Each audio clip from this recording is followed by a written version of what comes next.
અપૂર્ણાંકના સરવાળા જોયા પછી હવે થશે અપૂર્ણાંકની બાદબાકી।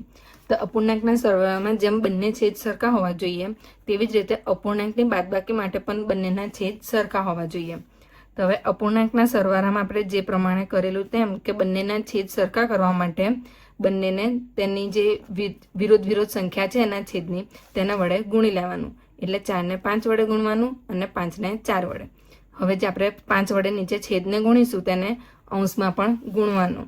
એટલે 1 પંચું 5 માઇનસ 4 ચોક 16 છેદમાં 4 પંચા 20।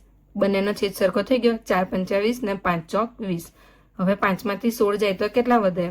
તો -11 છેદમાં 20।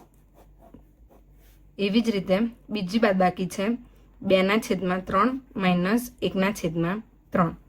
તો હવે આની અંદર પણ અપૂર્ણાંકના સરવાળાની જેમ જ બંને છેદ સરખા છે એટલે 2 માઇનસ 1 બંનેના છેદ સરખા છે એટલે કોમન 3। 2માંથી 1 જાય તો 1 છેદમાં 3। હવે ત્રીજું ઉદાહરણ છે 4 માઇનસ 7ના છેદમાં 6। તો આની બાદબાકી કેટલી થશે?